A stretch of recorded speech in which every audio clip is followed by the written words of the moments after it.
Alright guys, the school of politics के इस live session में आप सभी का स्वागत है। ये इंडियन पॉलिटिकल थॉट के ऊपर हमारी पहली क्लास है।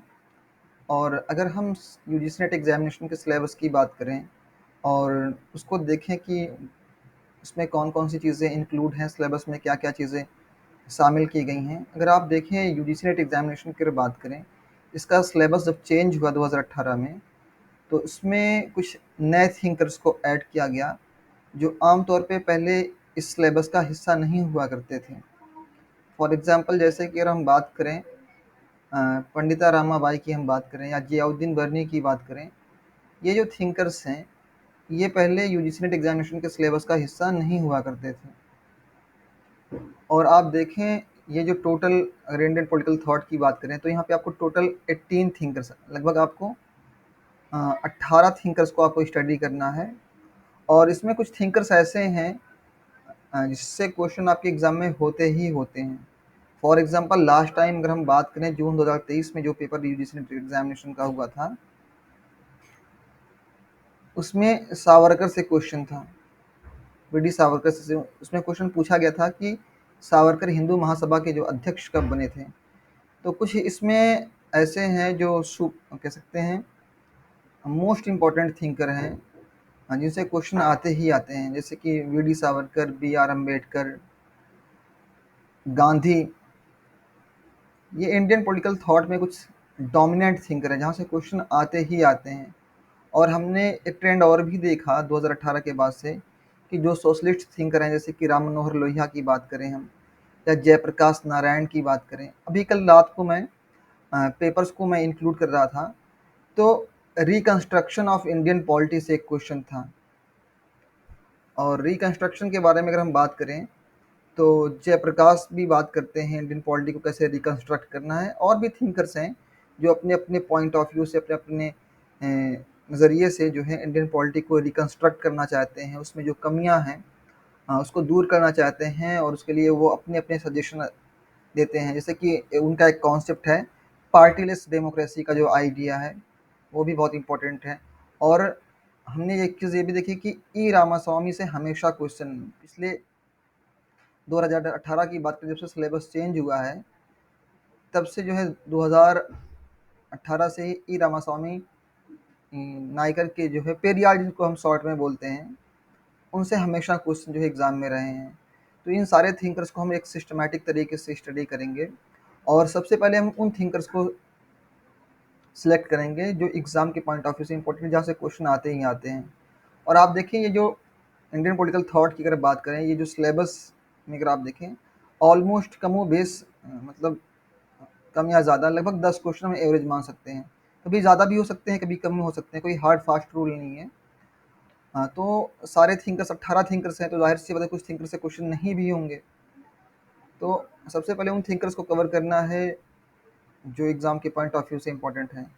और धर्मशास्त्र की जब आप बात करें, यहाँ पे जो यूनिट 3 में सबसे पहले आप जो देखेंगे धर्मशास्त्र के बारे में अगर बात करें, सबसे पहला क्वेश्चन ये बनता है कि धर्मशास्त्र है क्या। और आप देखें, अगर धर्मशास्त्र के बारे में अगर बात करें तो धर्मशास्त्र के रिगार्डिंग जो भी चिंतन है इंडियन पॉलिटिकल थॉट में, या इस पे जो भी थिंकर्स लिखते हैं, धर्मशास्त्र के बारे में बात करते हैं, या जिनके जो ग्रंथ हैं, जो बुक्स उन्होंने लिखी हैं, वो धर्मशास्त्र से डील करती हैं। जैसे कि आप मनु का नाम ले सकते हैं, मनु है, कौटिल्य है।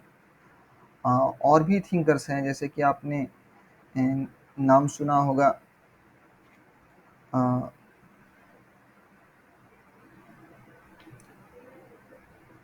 जैसे कि फॉर एग्जांपल मनु स्मृति का आपने नाम सुना होगा। और जो वैदिक ट्रेडिशन के जो ग्रंथ हैं, जो जैसे कि आप देखिए धर्मशास्त्र की जब भी हम बात करते हैं, तो धर्मशास्त्र में जो है, धर्मशास्त्र बेसिकली क्या है, सबसे पहले ये समझने की कोशिश करें कि धर्मशास्त्र है क्या चीज़। धर्मशास्त्र एक्चुअली क्या है कि ये कोड ऑफ कंडक्ट है। क्या है? कोड ऑफ कंडक्ट, आचरण के नियम है।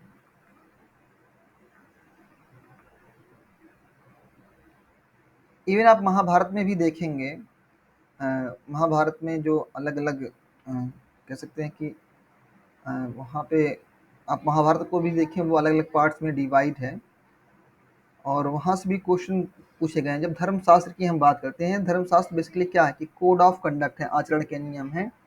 और ये जो कोड ऑफ कंडक्ट है, आचरण के नियम हैं, ये हमें बताते हैं कि एक इंसान को किस प्रकार से बिहेव करना चाहिए, उसका आचरण, उसका बिहेवियर कैसा होना चाहिए। हम जानते हैं कि ह्यूमन मनुष्य एक सामाजिक प्राणी है, वो एक समाज में रहता है, और उसके लाइफ के कई एस्पेक्ट हैं। जैसे कि आप बात करें सोशल, उसके लाइफ का एक सोशल एस्पेक्ट है, सामाजिक आयाम है उसका, उस सोशल है, पॉलिटिकल है, इकोनॉमिक है, रिलीजियस है। ये सारे उसके लाइफ के डायमेंशन है, उसके अलग अलग आयाम है उसकी ज़िंदगी।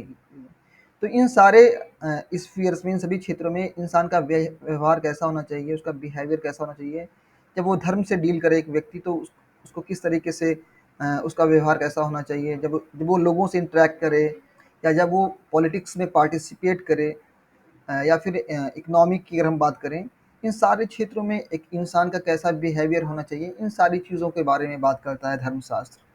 और धर्म की अगर बात करें, देखिए धर्म अगर इंडियन पॉलिटिकल ट्रेडिशन में देखेंगे, तो धर्म एक बहुत ही इम्पोर्टेंट फैक्टर है। धर्म ही पूरी पॉलिटिक्स को डिफाइन करता है। और हम आप देख अगर आप देखेंगे इंडियन पॉलिटिकल फिलॉसफी में देखेंगे, भारतीय राजनीतिक चिंतन में देखेंगे, तो धर्म और पॉलिटिक्स का जो कॉन्सेप्ट है वो आपस में इंटरकनेक्टेड है, एक दूसरे से जुड़ा हुआ है। जहाँ पे हम देखते हैं वेस्टर्न पॉलिटिकल थॉट में कि पॉलिटिक्स में रिलीजन को जो है अलग रखने की कोशिश की जाती है। अब मैकियावेली की पॉलिटिकल फिलॉसफी को देखें, इवन आप अगर आप प्लेटो या प्लेटो को देखेंगे या अरिस्टोटल को देखेंगे, तो वो व्यक्ति की धार्मिक जीवन पे, उसकी रिलीजियस लाइफ पे उतना फोकस नहीं करते हैं। उनका जो आइडिया ऑफ गुड है वो बेसिकली इस बात पे कि एक मनुष्य कैसे एक अच्छी ज़िंदगी गुजार सकता है, एक बेहतरीन ज़िंदगी कैसे जी सकता है। लेकिन यहाँ पे क्या है कि इंडियन पॉलिटिकल ट्रेडिशन में आप देखेंगे कि धर्म का जो है प्रभाव हम देखते हैं। और धर्म के यहाँ पे कई मायने हैं। मतलब धर्म को आप ड्यूटी के तौर पे देखते हैं। जैसे आपने एक टर्म सुना होगा, राजधर्म। राजधर्म मतलब ड्यूटी ऑफ किंग।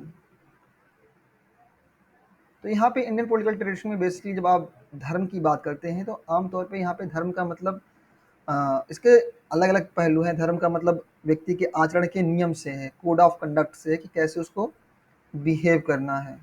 और धर्मशास्त्र की अगर हम बात करें, तो धर्मशास्त्र कोई एक पर्टिकुलर बुक नहीं है, कोई एक खास किताब नहीं है, जो जिसको किसी एक इंसान ने लिखा हो। अगर आप धर्मशास्त्र की बात करें, तो अ, हिंदू ट्रेडिशन में जितने भी संस्कृत में जो स्क्रिप्चर्स लिखी गई हैं, जो ग्रंथ लिखे गए हैं, वो शामिल हैं। जैसे कि फॉर एग्जांपल आप वेद हैं, वेदास, जैसे 4 वेदों की अगर हम बात करें, ये भी क्या है, ये भी धर्मशास्त्र का ही एक हिस्सा हैं। इसके अलावा अगर हम बात करें और भी, आपने सुना होगा वेदों के बारे में सुना होगा, उपनिवेद के बारे में सुना होगा, आरण्यक के बारे में सुना होगा, आपने पुराणों के बारे में सुना होगा, पुराण के बारे में सुना होगा। आप जानते हैं टोटल 18 पुराण हैं। यहाँ से भी क्वेश्चन पूछे गए हैं कि पुराणों की संख्या कितनी है, वेदों की संख्या कितनी है। तो ये जो जितने भी स्क्रिप्चर्स हैं, जितने भी ग्रंथ हैं, ये आमतौर पे संस्कृत भाषा में लिखे गए हैं। आप महाकाव्य के बारे में आप जानते होंगे, जो जिसको इपिक बोलते हैं। आपने महाभारत का नाम सुना होगा, महाभारत।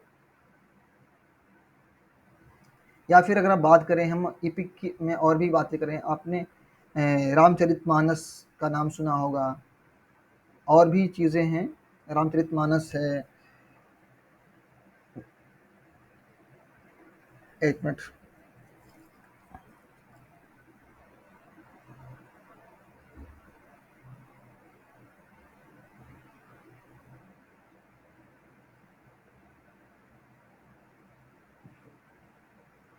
आपने देखा होगा वाल्मीकि ने रामायण को लिखा है। जो रामायण है, इसको किसने लिखा है? वाल्मीकि ने लिखा है। तो ये भी धर्मशास्त्र का हिस्सा है। रामचरितमानस है, इसको तुलसीदास ने लिखा, ये भी क्या है, ये भी धर्मशास्त्र का हिस्सा है। आप देखते होंगे, बात होती है जब भी अ, महाभारत की बात होती है, उसमें एक शांति पर्व है। क्या है? शांति पर्व। तो शांति पर्व में भी जो है स्टेट क्राफ्ट के बारे में, शासन की कला के बारे में बात की गई है। तो ये सारी चीज़ें जो है धर्मशास्त्र के अंदर ही इंक्लूड हैं। इन शॉर्ट हम ये कह सकते हैं कि धर्मशास्त्र कोई एक स्पेसिफिक बुक नहीं है, it is a collection of book. इस बुक्स, इसमें बहुत सारी चीज़ें शामिल हैं, वेद हैं, पुराण हैं, महाकाव्य हैं, ये सारी चीज़ें इसमें शामिल हैं। इसमें स्मृतियाँ हैं, स्मृति हैं, ये सारी चीज़ें बहुत, मतलब बहुत से स्क्रिप्चर्स हैं इसमें शामिल हैं। और इसी से मिलकर के इंडियन जो है इन्हीं धर्मशास्त्रों के अंदर हम देखते हैं कि जो इंडियन पॉलिटिकल थॉट्स है, खासतौर पे जो क्लासिकल इंडियन पॉलिटिकल थॉट है, ये चीज़ें हमें दिखती हैं। हालांकि ये जो ग्रंथ हैं, इनको हम ये नहीं कह सकते हैं कि ये एक पॉलिटिकल ट्रीटीज है, एक पॉलिटिकल ग्रंथ है। इसमें ज़िंदगी के हर एक आयाम के बारे में बात की गई है। आपने अगर प्रीवियस ईयर के क्वेश्चन पेपर का एनालिसिस किया होगा, रिपब्लिक जो है प्लेटो की, उससे भी एक क्वेश्चन पूछा गया था ऐसे ही, कि जो प्लेटो की रिपब्लिक है वो किस सब्जेक्ट से डील करती है, इथिक्स से डील करती है, एजुकेशन से डील करती है, पॉलिटिक्स से डील करती है। तो इस पे स्पेशली प्रोफेसर जॉर्ज सेबाइन लिखते हैं कि ये जो पॉलिटिक्स है वो किसी एक विषय पे लिखा हुआ ग्रंथ नहीं है, बल्कि इसमें सारी चीज़ें शामिल हैं। इसमें पॉलिटिक्स है, इथिक्स है। आज के समय में जो हम सब्जेक्ट्स का क्लासिफिकेशन देखते हैं कि इस पर्टिकुलर सब्जेक्ट को हम इकोनॉमिक्स के अंदर स्टडी करेंगे, जो इकोनॉमिक एक्टिविटीज़ हैं इंसान की, उसको इकोनॉमिक्स के अंदर, जो पॉलिटिकल एक्टिविटीज़ है उसको पॉलिटिकल साइंस के अंदर, जो सोशल एक्टिविटीज़ है सोशल साइंस के अंदर। तो ये पहले एक बस ओवरऑल एक फ़िलॉसफ़ी हुआ करती थी। और फ़िलॉसफ़ी क्या है, आप देखें जैसे जैसे फ़िलॉसफ़ी का डेवलपमेंट हुआ, फिर चीज़ों सब्जेक्ट का जो जितने भी विषय हैं उनका क्लासिफिकेशन किया गया, वर्गीकरण किया गया कि कौन सी नेचुरल साइंस हैं और कौन सी सोशल साइंस है। और फिलॉसफी को हम क्या कहते हैं, साइंस ऑफ साइंस। मतलब फिलॉसफी से हम चीज़ों को समझते हैं। और ये जितने भी शुरुआत में आप देखेंगे, जितने भी स्क्रिप्चर्स लिखे गए हैं, चाहे आप वेस्टर्न पॉलिटिकल थॉट में देखें या इंडियन पॉलिटिकल थॉट में देखें, वो सिर्फ पॉलिटिक्स के बारे में ही बात नहीं करते, वो हर एक पहलू पे बात करते हैं, इंसान के की लाइफ के हर एक डायमेंशन के बारे में बात करते हैं। हालाँकि देखिए यहाँ पे आपके सिलेबस में कौटिल्य है, कौटिल्य के बारे में बात की गई है, लेकिन धर्मशास्त्र के बारे में अगर आप पढ़ेंगे, धर्मशास्त्र के बारे में, तो यहाँ पे आपको थोड़ा बहुत मनु के बारे में भी जानकारी होनी चाहिए। अगर आप देखें मनु के विचारों को आप पढ़ेंगे, उनके चिंतन को पढ़ेंगे, उनके दर्शन को पढ़ेंगे, उनकी पॉलिटिकल फिलॉसफी को, तो आप देखेंगे कि बहुत से ऐसे थॉट्स हैं, ऐसे आइडियाज़ हैं जो आपस में एक दूसरे से मैच करते हैं। जैसे कि आप देखें मनु के विचारों में और कौटिल्य के जो विचार हैं, तो उसमें कुछ हद तक सिमिलैरिटीज़ भी हैं। हम ये नहीं कह सकते कि उनके विचारों में टोटल सिमिलैरिटीज़ है, लेकिन कुछ हद तक जो उनके जो विचार हैं, जैसे कि वो मोनार्की को सपोर्ट करते हैं, वो राजधर्म की बात करते हैं, ड्यूटी ऑफ मतलब राजा के कर्तव्यों की, उनकी ड्यूटीज़ की बारे में बात करते हैं। तो ये कुछ चीज़ें कॉमन हैं। और हम ओवरऑल देखते हैं कि इंडियन पॉलिटिकल थॉट में हम देखते हैं कि आध्यात्मिकता के तरफ में, जो स्पिरिचुअलिटी है उसकी तरफ हमें झुकाव ज़्यादा दिखता है। और यहाँ पे क्या है कि मोनार्की को जो है एक आइडियल फॉर्म ऑफ गवर्नमेंट मानी जाती है, आइडियल फॉर्म ऑफ गवर्नमेंट। हालांकि ऐसा नहीं है कि जो इंडियन पॉलिटिकल थिंकर्स हैं वो, खास तौर पे अभी हम बात कर रहे हैं कौटिल्य और मनु की बात कर रहे हैं। अभी हम ये जो है बर्नी और कबीर, पंडिता जी, जो modern political Indian political thinker हैं, जिसमें जैसे कि फॉर एग्जांपल बाल गंगाधर तिलक हैं, स्वामी विवेकानंद हैं, आर्यन टैगोर हैं, गांधी हैं, अरविंदो हैं, नेहरू हैं, तो इनकी बात नहीं करें, हम क्लासिकल थिंकर्स की बात करें। जैसे फॉर एग्जांपल जो कौटिल्य हैं, फिर आप बौद्धिस्ट जो पॉलिटिकल ट्रेडिशन है उसमें आगम सुत्ता है उसकी बात करेंगे, तो चीज़ों को आप देखेंगे तो वहाँ से आपको, तो बेसिकली हम यहाँ पे बात कर रहे हैं आइडियल फॉर्म ऑफ गवर्नमेंट की। बेसिकली इसमें आपको मनु की पॉलिटिकल फिलॉसफी में, उनके चिंतन में देखने को मिलेगा, आपको कौटिल्य की पॉलिटिकल फिलॉसफी में देखने को मिलेगा। तो आइए सबसे पहले हम जो है शुरू करते हैं, थोड़ा बहुत मनु के बारे में समझते हैं। हालांकि मनु सिलेबस का हिस्सा नहीं है, लेकिन चूंकि ये धर्मशास्त्र यहाँ पे बात हो रही है, धर्मशास्त्र के अंदर ही मनु स्मृति आती है। धर्मशास्त्र में आप देखेंगे तो मनु स्मृति भी जो है धर्मशास्त्र का एक इंटीग्रल पार्ट है। तो उसको आइए समझते हैं, फिर उसके बाद आगे की क्लास में हम एक एक थिंकर्स को जो है कवर करने की कोशिश करेंगे। तो आई थिंक ये जो कंटेंट है ये आपको दिख रहा होगा। Is it visible guys?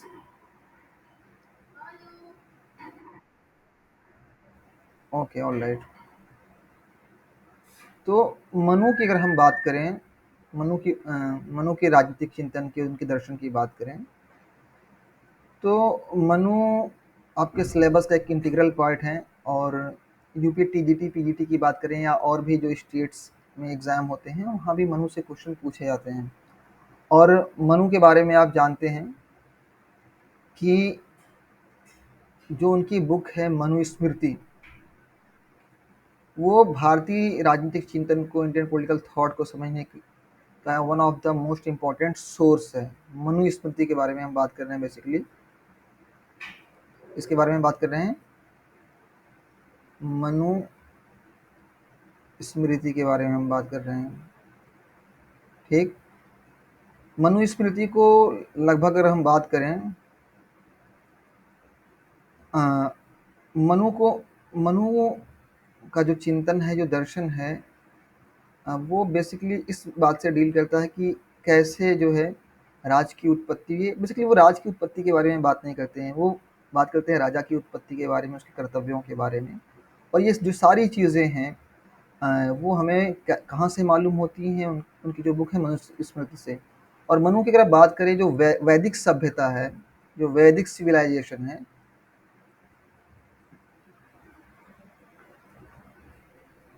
ये उसके कंटेम्प्रेरी थे, उसके समकालीन थे। लगभग हम कह सकते हैं कि 1000 बीसी के आसपास जो है इन्होंने अपने व्यूज़ को रखा है। और मनु मनु को जो है अगर बात करें हम, तो उनको मानवता का प्रथम शिक्षक कहा जाता है।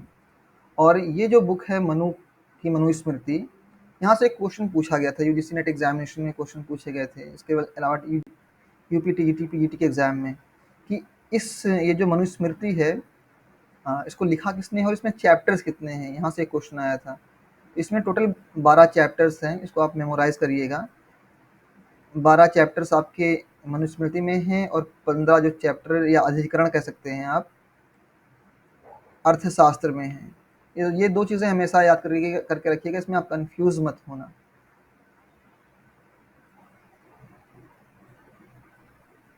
ठीक है ना? ये हमेशा याद रखें। आप देखें यूजीसी नेट एग्जामिनेशन की जो एग्ज़ाम की जो रिक्वायरमेंट है, उसमें हमेशा आप देखें 5 से 6 क्वेश्चन ऐसे होते हैं जो बेसिकली बुक्स से डील करते हैं, कि बुक्स में का सब्जेक्ट मैटर क्या है, उसमें अध्याय कितने हैं। और श्लोक्स की बात करें, जो उसमें श्लोक हैं, श्लोक का मतलब वर्सेस, जैसे आपने देखते हैं वर्सेस, कुरान में वर्सेस हैं, और भी जितने भी रिलीजियस स्क्रिप्चर्स हैं, धार्मिक ग्रंथ हैं, उसमें भी वर्सेस होती हैं, जिसको हम आयतें कहते हैं। तो इस बात पे फोकस नहीं करना है कि इसमें टोटल कितने श्लोक्स हैं, कितने इसमें वर्सेस हैं। आपको इस बात पे सिर्फ फोकस करना है कि इसमें कितने चैप्टर्स हैं, क्योंकि आम तौर पे जो इसमें नंबर ऑफ श्लोकास हैं, जो इसमें वर्सेस की जो संख्या है, इसको लेकर के जो थिंकर्स हैं उनकी एक राय नहीं है। और मनुस्मृति को हम मनु संहिता भी कहते हैं, मानव धर्मशास्त्र या मानव शास्त्र कहते हैं। और मनु के बारे में अगर हम बात करें, तो उसको मनु को जो कहते हैं कि मानव जाति का जनक। आम तौर पे देखिए, ये माना जाता है कि ये जो प्लेनेट है, धरती है, इस पे जो पहला मनुष्य जो इस धरती पे आया, वो आदम थे। जो रिलीजियस स्क्रिप्चर्स हैं उनकी अगर हम बात करें, तो आदम की बात होती है। और कुछ थिंकर्स का ये मानना है कि ये जो मनु है, वो सही मायने में एडम है, जिसको हम आप देखें जो ज्यूज़ स्क्रिप्चर्स हैं या इस्लामिक स्क्रिप्चर्स हैं या जो क्रिश्चियन स्क्रिप्चर्स हैं, वो आदम की बात करते हैं। तो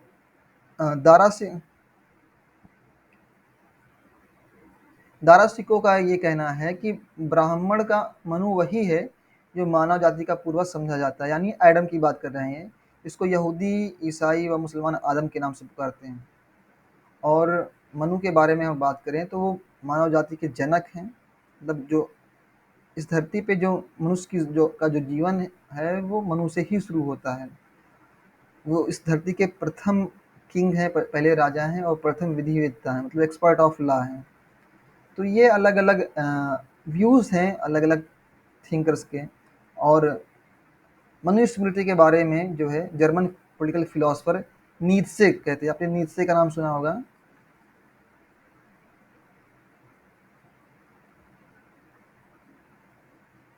तो नीत्शे जो है मनुस्मृति के बारे में कहते हैं कि ये जो है बाइबल के कंपैरिजन में, मतलब ये बाइबल को और मनुस्मृति को कंपेयर कर रहे हैं आपस में,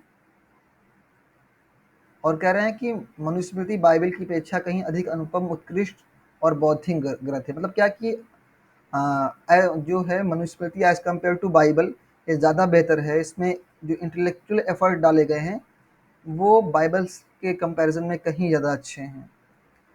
और मनुस्मृति को जैसा कि आप जानते हैं मानव शास्त्र या धर्मशास्त्र के नाम से भी जाना जाता है। और जैसा कि मैंने आपको बताया कि इंडियन पॉलिटिकल ट्रेडिशन जो है इसमें आमतौर पे धर्म पे ज़्यादा फोकस किया जाता है, ठीक है ना। हाँ, और धर्म क्या है कि एक बेसिस है, एक आधार है जो आप इंडियन जो खास तौर पे वैदिक टाइम का जो आप देखें जो इंडियन इंडियन सोसाइटी है उसमें जो रिलीजन है एक बहुत ही इंपॉर्टेंट रोल प्ले करता है। उसमें पुरोहित और पंडित का जो रोल है सबसे इम्पोर्टेंट है।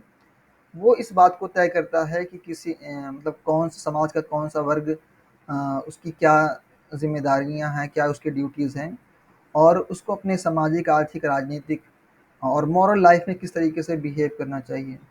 और हालांकि देखिए मनुस्मृति जो है लगभग अगर हम कह सकते हैं नियर अबाउट 1000 BC के आसपास लिखी गई थी। वही पीरियड है वैदिक सभ्यता का लगभग। लेकिन इसको आम लोगों तक पहुंचाने के लिए का जो काम किया वो विलियम जोन्स ने किया।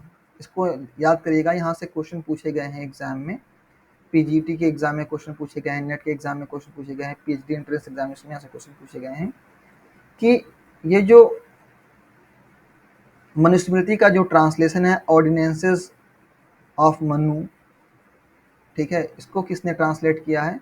सर विलियम जोन्स ने किया। और कब किया है? 1794 में किया है। और मनु की पॉलिटिकल फिलॉसफी में आप देखेंगे तो यहाँ पे आपको आइडियलिज्म यानी आदर्शवाद का,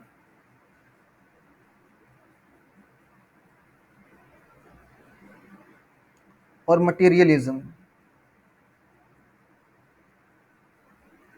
यानी भौतिकवाद का आपको जो है एक कॉम्बिनेशन मिलेगा। आप देखें वेस्टर्न पॉलिटिकल थॉट में अगर आप देखें तो आप ये देखेंगे कि कुछ थिंकर्स हैं जो आइडियलिस्ट थिंकर हैं, वो वैल्यूज़ की बात करते हैं, मूल्यों के बारे में बात करते हैं। जैसे कि आप देखें प्लेटो के बारे में आप देखें, आप हीगल को देखें, आप कांट को देखें, ये ऐसे कैसे ये आदर्शवादी विचारक हैं, आइडियलिस्ट थिंकर हैं। और दूसरी तरफ क्या है कि कुछ ऐसे थिंकर्स हैं जो मटीरियलिस्टिक हैं। जैसे कि आप जो सबसे डोमिनेंट थिंकर है मार्क्स अकेला काफ़ी है मटीरियलिज्म को एक्सप्लेन करने के लिए। हॉब्स को भी हम काफ़ी हद तक इसी कैटेगरी में रख सकते हैं। तो मनुस्मृति में क्या है कि इन दोनों ट्रेडिशन का एक हम कॉम्बिनेशन देखते हैं। मतलब क्या है कि वो एक प्रैग्मेटिक थिंकर हैं, एक व्यवहारिक विचारक हैं, प्रैग्मेटिक थिंकर हैं जो आइडियल्स की मतलब जो मूल्यों की बात करते हैं और साथ ही साथ में जो भौतिकता की बात करते हैं। और इनकी पॉलिटिकल फिलॉसफी में हमें दोनों का कॉम्बिनेशन देखने को मिलता है। और नेक्स्ट अगर हम बात करें इंडियन पॉलिटिकल ट्रेडिशन की, अगर हम बात करें तो यहाँ पे हमें दो चीज़ें एक साथ दिखती हैं। क्या क्या दिखती हैं? धर्म। धर्म का मतलब यहाँ पे रिलीजन से नहीं है, धर्म का मतलब यहाँ पे वर्च्यू से है, वर्च्यू से है, सद्गुण से है। और दंड का मतलब क्या? पावर हम कह सकते हैं, या स्टेट पावर कह सकते, पावर मतलब स्पेशली स्टेट पावर कह सकते हैं, या हम सॉवरेंटी आज के कॉन्टेक्स्ट में जो है सॉवरेंटी या अथॉरिटी जो हम वर्ड इस्तेमाल करते हैं, मतलब एक लेजिटिमेट तरीका जिसके ज़रिए से एक स्टेट अपने आवाम के ऊपर, अपनी जनता के अपने अपने पावर को, अपनी शक्ति को एक्सरसाइज करता है, उसका प्रयोग करता है जनता के ऊपर। जैसा कि मैंने आपको बताया कि इंडियन पॉलिटिकल ट्रेडिशन में आपको धर्म की तरफ झुकाव देखने को मिलता है। और धर्म का मतलब क्या है? धर्म जैसे कि यहाँ पे देख सकते हैं जो ये जो टर्म है धर्म, इसकी इटिमोलॉजी की अगर हम बात करें तो ये संस्कृत भाषा है ना, संस्कृत जो लैंग्वेज है संस्कृत, इसमें एक शब्द है ध्री, DHRI, ध्री, ठीक है ना। थ्री से बना हुआ है, जिसका मतलब है किसी चीज़ को धारण करना, किसी चीज़ को एज्यूम कर लेना, किसी चीज़ को धारण करना, किसी चीज़ को एज्यूम कर लेना। तो सही मायने में अगर हम बात करें धर्म का मतलब क्या है, कि धर्म में वो सारी चीज़ें शामिल हैं, वो सारे एलिमेंट्स, वो सारे नियम शामिल हैं जो ये बताते हैं कि एक इंसान को कैसे उसका बिहेवियर कैसा होना चाहिए, जब भी वो लोगों से इंटरेक्ट करे तो उसका बिहेवियर कैसा होना चाहिए, और उसको अल्टीमेटली क्या करना है, जो उसकी ड्यूटीज़ हैं, जो उसके कर्तव्य हैं, जो उसका स्वधर्म है, उसको जो है फॉलो करना है। आप अगर देखें प्लेटो का जो जस्टिस का कॉन्सेप्ट है, प्लेटो का जो जस्टिस का कॉन्सेप्ट है वो भी कुछ इसी तरीके से बात करते हैं। प्लेटो प्लेटो कहते हैं कि मतलब न्याय क्या है, कि हर एक व्यक्ति अपने स्वभाव के अनुसार जो उसके कर्तव्य हैं, जो उसकी ड्यूटीज़ हैं, उसको फॉलो करें, अपने स्वधर्म का पालन करें, अपने कर्तव्य जो उसकी ड्यूटीज़ है उसको परफॉर्म करें, साथ ही साथ दूसरों के काम में वो किसी तरीके का जो है हस्तक्षेप मत करें। लेकिन ये जो धर्म है, मतलब कोड ऑफ कंडक्ट है, ये सोसाइटी में लागू कैसे होगा, इसको कौन सी इंस्टीट्यूशन लागू करेगी, कौन सी सत्ता, कौन सी संस्था इसको लागू करेगी, अल्टीमेटली इसको राज्य लागू करेगा। तो राज्य कैसे लागू करेगा, राज्य इसी दंड के जरिए से, इसी स्टेट पावर के जरिए से जो है इसको इम्प्लीमेंट करेगा। आमतौर पे देखिए ये जो हम बात करें धर्म की बात करें, यानी धर्म का मतलब क्या, वर्च्यू, जो नियम है, कोड ऑफ कंडक्ट है, आचरण के जो नियम है, और स्टेट पावर है, वो एक दूसरे से कनेक्टेड हैं। मतलब क्या है कि ये जो वर्च्यू है, ये जो सद्गुण है, धर्म है, और ये जो शक्ति है, ये दोनों आपस में एक दूसरे से जुड़े हुए हैं। कैसे जुड़े हुए हैं, कि ये जो धर्म है, जो वर्च्यू है, ये बताता है कि एक स्टेट का, एक किंग का बिहेवियर कैसे होना चाहिए, और पावर के ज़रिए से क्या है कि उन नियमों को, उन कानूनों को, उन उस कोड ऑफ कंडक्ट को स्टेट इम्प्लीमेंट करता है। तो मतलब दोनों आपस में एक दूसरे से इंटरकनेक्टेड है, दोनों को एक दूसरे की ज़रूरत है, और ऐसा नहीं कि जो है, जो ये जो पावर है वो धर्म से ऊपर है। ये दोनों क्या है कि इनका जो रिलेशन है आपस में, वो म्यूचुअल है, एक दूसरे से जुड़ा हुआ है।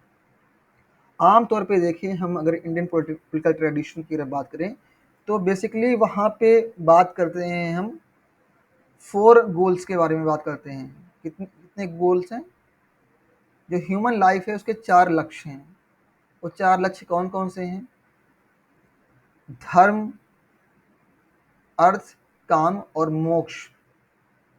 हालाँकि हम जो है, आप देखेंगे मनु के चिंतन में मोक्ष तक बात वो नहीं करते हैं, बात करते हैं वो सिर्फ धर्म और काम के बारे में बात करते हैं। धर्म का मतलब जैसा कि मैंने आपको बताया, जो 4 गोल्स हैं, जो पहला उसमें क्या है कि वर्च्यू, ठीक है। दूसरा क्या है इसमें, हाँ, अर्थ का मतलब क्या है, अर्थ का मतलब वेल्थ से है, धन संपत्ति से है, ठीक है ना। और काम का मतलब क्या है कि इंसान की जो फिजिकल नीड्स हैं, जो जो प्लेजर, जो आनंद आनंद की जो चीज़ें हैं। और मोक्ष का मतलब क्या, इमेंसिपेशन, कैसे मतलब इंसान इन चीज़ों से अपने आप को ऊपर उठा सके, अपने ज़िंदगी का, जो उसकी ज़िंदगी का असल मकसद है, उसको रियलाइज़ कर सके। मतलब हमारा तो ये, मतलब जो इंसान है उसकी ज़िंदगी का सिर्फ इतना ही मतलब नहीं है ना, कि वो दुनिया में पैदा हो, वो वो धन संपत्ति को इकट्ठा करे, अपना परिवार बनाए, अपनी जनरेशन को आगे बढ़ाए, और जितने भी भौतिक सुख हैं उसको वो प्राप्त करे, जितने भी फिजिकल, मतलब दुनियावी, जितनी भी दुनिया के अंदर जितनी भी ऐशो आराम की जो चीज़ें हैं उसको वो हासिल करे। बल्कि आप देखें, मनुष्य के जीवन का एक बड़ा लक्ष्य है वो ये, कि वो इस चीज़ को समझे कि वो इस दुनिया में क्यों आया है, उसके जीवन का जो अंतिम उद्देश्य है वो क्या है, और उसको कैसे वो प्राप्त कर सकता है, और ये कैसे जो मतलब इंसान के अंदर ये जो मोह माया है, जो दुनियावी चीज़ों से, जो वर्ल्डली जो प्लीजर्स हैं उसको लेकर के अंदर जो उसके लगाव है, उससे कैसे अपने आप को वो अलग कर सके। बेसिकली इमेंसिपेशन का मतलब यही है। और आप देखें इसके लिए इंडियन पॉलिटिकल ट्रेडिशन में देखेंगे तो वहाँ पे आपको दिखेगा, जो आश्रम व्यवस्था जिसमें था, आप पढ़ेंगे, आज 4 प्रकार के आश्रमों के बारे में बात होती है, और उसमें जो अंतिम आश्रम है वो वानप्रस्थ है। और सन्यास देखिए, जो जो आश्रम व्यवस्था की बात होती है, वानप्रस्थ और सन्यासी वगैरह के बारे में, तो सन्यासी जहाँ पे व्यक्ति ले लेता है, उसमें फिर क्या कि वो अपने जीवन के अंतिम उद्देश्य को ढूँढने की कोशिश करता है, अपने परिवार को, अपनी धन संपत्ति को छोड़ कर के जो है आगे बढ़ता है। आप देखें, व्यक्ति का जन्म होता है, फिर अब वो एक गृहस्थ जीवन को जीना शुरू करता है, धन संपत्ति को इकट्ठा करता है और अंत में जो है वो अ, ये सारे व्यवस्थाओं से होते हुए आगे बढ़ता है और अपने जीवन के अंतिम उद्देश्य को समझने की कोशिश करता है। और एक चीज़ यहाँ भी मैं और ऐड करना चाहूँगा कि जैसे कि मैंने आपको बताया कि जो दंड का मतलब आमतौर पे सॉवरेनिटी से है, अथॉरिटी से है। और हम एक चीज़ यहाँ पे क्लियर करना चाहते हैं कि जो राजा है ना, he is not the master, he is not the sole proprietor of authority. राजा क्या है? राजा बस एक एजेंट है। जो किंग है ना, उसकी क्या हैसियत है? वो उसकी हैसियत एक एजेंट की तरह है। जैसे एक एजेंट क्या है कि एक एजेंट का काम है कि उसको जो काम दिया गया है उसको वो परफॉर्म करें, और इन केस अगर उस ड्यूटी को सही तरीके से जो परफॉर्म नहीं करता है, तो उस केस में फिर क्या है कि उसको वहाँ से हटा दिया जाएगा, उसको रिप्लेस कर दिया जाएगा। और मनु कहते हैं कि अगर कोई राजा जो है, ये जो अथॉरिटी है, ये जो दंड का प्रावधान है, दंड का मतलब यहाँ पे दंड का मतलब पनिशमेंट से नहीं है, दंड का मतलब अथॉरिटी से है। ठीक है ना? दंड का मतलब अथॉरिटी से है, सॉवरेनिटी से है। ओके। जैसे ये जो धार्मिक जो कोड ऑफ कंडक्ट है, जो धर्मशास्त्र के माध्यम से जो कोड ऑफ कंडक्ट बताए गए हैं, उसको इसी दंड नीति के जरिए से, इसी अथॉरिटी के जरिए से, सॉवरेनिटी के जरिए से एक किंग जो है, एक राजा उसको इम्प्लीमेंट करता है। और मनु कहते हैं कि अगर कोई राजा जो ये जो दंड नीति है या दंड है उसका गलत इस्तेमाल करता है, तो इस दुनिया में, इस संसार में उसकी क्या होगी? अपकृति होगी। उसकी क्या है कि उसको कह सकते हैं अपमान झेलना पड़ेगा, बेइज्जती को जो है सहना पड़ेगा। और साथ ही साथ में क्या कि वो अपने लिए क्या है कि वो नर्क का जो है रास्ता वो बना रहा है, तैयार कर रहा है। मतलब ultimately he will go in the dark holes of hell. ठीक है, वो नर्क में जाएगा, जहन्नम में जाएगा। तो ये सारी चीज़ें हैं अ, मनु के पॉलिटिकल फिलॉसफी में, उनके चिंतन में। हालांकि अगर बात करें मनु के बारे में, तो वो कहते हैं कि जो राजा है वो एक दैवी उत्पत्ति है। हम आगे बात करेंगे उसके बारे में, आगे की क्लास में फर्दर डिस्कस करेंगे। आज फिलहाल आप ये समझिए कि हम देखते हैं कि जो मनु की पॉलिटिकल फिलॉसफी है, उनका चिंतन है, दर्शन है, उसमें दंड नीति जो है, और रिलीजन, सॉरी, जो दंड नीति और धर्म, धर्म का मतलब क्या? धर्म के अलग अलग स्थानों पे, अलग अलग कॉन्टेक्स्ट में अलग अलग मतलब होते हैं। धर्म का मतलब रिलीजन से भी है, धर्म का मतलब ड्यूटी से भी है, कोड ऑफ कंडक्ट से भी है, धर्म का मतलब कर्तव्य से भी है। और इसमें क्या है कि और ये सारे जो कोड ऑफ कंडक्ट हैं, जो व्यक्ति के कर्तव्य हैं, उसको लागू किसके माध्यम से किया जाएगा? उसको इसी दंड के माध्यम से, इसी पावर अथॉरिटी के माध्यम से प्रयोग किया जाएगा। और हम देखें, कौटिल्य से एक क्वेश्चन पूछा गया था। कौटिल्य की भी पॉलिटिकल फिलॉसफी में अ, आप दंड के कॉन्सेप्ट को देखेंगे, अथॉरिटी के कॉन्सेप्ट को देखेंगे, पावर के कॉन्सेप्ट को देखेंगे। तो यहाँ पे देखिए, संस्कृत में कुछ चीज़ें लिखी गई हैं कौटिल्य के रिगार्डिंग। दंड नीति को कैसे डिफाइन करते हैं? दंड नीतिय, ये संस्कृत में देखिए लिखा है, दंड नीतिय अलब्धार्थी लब्ध परिरक्षणी रक्षित विवर्धिन। अर्थात कहने का मतलब ये है कि दंड नीति के माध्यम से क्या करते हैं कि जो चीज़ें हमारे पास में नहीं है, जिसको हम अचीव अब तक नहीं किया है, उसको क्या करना है? हमें अचीव करना है, उसको प्राप्त करना है। और जो चीज़ें हमने अचीव कर ली हैं, उसको क्या करना है? उसको सिक्योर करना है, उसको प्रोटेक्ट करना है। और साथ ही साथ में जो चीज़ें जिसको हम डिफेंड कर रहे हैं, जिसको प्रोटेक्ट कर रहे हैं, उसको वृद्धि करनी है। एक्चुअली इस कॉन्सेप्ट को अगर आप देखेंगे, तो इंटरनेशनल पॉलिटिक्स में आप क्या देखते हैं? इंटरनेशनल पॉलिटिक्स थोड़ा सा हम देखें तो इंटरनेशनल पॉलिटिक्स में क्या कि शक्ति का प्रयोग किस लिए करते हैं? शक्ति का प्रयोग उसलिए करते हैं कि जो चीज़ें हमें हासिल नहीं है उसको हमें अचीव करना है, और जो चीज़ें हमें हासिल हैं उसको हमें प्रोटेक्ट करना है, और साथ ही साथ में उसको क्या करना है, उसमें वृद्धि करना है। जैसे कि for example India global level पे अपने स्टेटस को जो है, अपने पावर को जो है बढ़ाना चाहता है। उसके लिए आप देखें इंडिया अपने लेवल पे कोशिश कर रहा है कि यूएन सिक्योरिटी काउंसिल में उसको परमानेंट मेंबरशिप मिल जाए, और जब भी कोई बात होती है तो इंडिया उसमें जो है इंटरवीन करता है अपने लेवल पे, चीज़ों को अपने लेवल पे हैंडल करने की कोशिश करता है। आप देखें जब भी कोई आपदा वगैरह होती है या कोई ऐसी ट्रेजेडी आती है तो इंडिया उसमें इंटरवीन करता है। तो हर मतलब सिर्फ इंडिया की बात नहीं है, हर एक देश जो है वो चाहता है कि वो अपने नेशनल इंटरेस्ट को प्रोटेक्ट करे, उसको डिफेंड करे। और ये चीज़ें कैसे पॉसिबल हैं? ये पावर पावर के ज़रिए से पॉसिबल है, अथॉरिटी के ज़रिए से, दंड नीति के ज़रिए से पॉसिबल है। तो दंड नीति सही मायने में क्या है कि पावर ही है, अथॉरिटी ही है, पावर है। दंड नीति क्या है कि आपस में पावर है, जिसके ज़रिए से आप क्या है कि उन चीज़ों को हासिल करने की कोशिश करते हैं, उन टारगेट्स को, उन गोल को अचीव करने की कोशिश करते हैं जो आपके पास नहीं है, जिसको आप हासिल करना चाहते हैं। जैसे कि इंडिया एक गोल को अचीव करना चाहता है कि वो एक डेवलप्ड कंट्री बनना चाहता है, और जो चीज़ें उसके पास में पहले से जिसको उसने हासिल कर लिया है, उसको फिर क्या कि उसको मेंटेन करना, उस और उसको साथ ही साथ उसको डिफेंड करना, प्रोटेक्ट करना। और बहुत हद तक आप देखें अगर ये जो सारी बातें हो रही हैं, पावर पॉलिटिक्स की बात हो रही है, तो पावर पॉलिटिक्स के जो आइडियाज़ हैं वो हमको मैकियावली की पॉलिटिकल फ़िलॉसफ़ी में, थ्यूसिडाइड्स की पॉलिटिकल फ़िलॉसफ़ी में, मार्गेंथाउ की पॉलिटिकल फ़िलॉसफ़ी में, हॉब्स की पॉलिटिकल फ़िलॉसफ़ी में, और सुनजू की पॉलिटिकल फ़िलॉसफ़ी में, जो चाइनीज़ पॉलिटिकल थिंकर है सुनजू, उन्होंने बुक लिखी है आर्ट ऑफ वॉर, उनकी भी पॉलिटिकल फ़िलॉसफ़ी में दिखता है।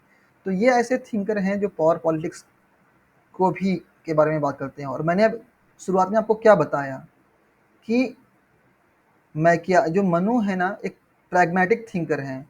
उनकी जो पॉलिटिकल फ़िलॉसफ़ी है, जो उनका चिंतन है, दर्शन है, उसमें आप 2 चीज़ों के बीच में एक कॉम्बिनेशन, एक बैलेंस देखेंगे। क्या? वो बैलेंस क्या है कि वो आइडियलिज़्म और मटेरियलिज़्म के बीच में जो है एक प्रॉपर बैलेंस क्रिएट करने की कोशिश करते हैं। वो पावर पॉलिटिक्स की बात करते हैं। तो और सेम चीज़ आप हॉब्स की भी पॉलिटिकल फ़िलॉसफ़ी में देखते हैं। हाँ। और वो कहते हैं कि मतलब ऐसे समझौते जिनके पीछे जो शक्ति नहीं है, शक्ति का मतलब क्या है, शक्ति नहीं है मतलब क्या कि उसको इम्प्लीमेंट नहीं करा जा सकता, वो कुछ और नहीं है बल्कि मेयर वर्ड्स है, सब शब्द जाल है और कुछ उसके अलावा कुछ नहीं है। तो ये पावर पॉलिटिक्स भी जो है बेसिकली एक इंटीग्रल पार्ट है इंडियन पॉलिटिकल फिलॉसफी का। इस पे मनु भी बात करते हैं, कौटिल्य भी बात करते हैं, और भी थिंकर्स है जो बात करते हैं। इन सारी चीज़ों को फर्दर हम डिस्कस करेंगे आगे की क्लास में। तो आज के में गाइस इतना ही। आपने कुछ नया सीखा होगा कि धर्मशास्त्र क्या है, मनु उसको कैसे देखते हैं, कैसे डिफाइन करते हैं, और उनके बुक्स में कितने चैप्टर्स हैं,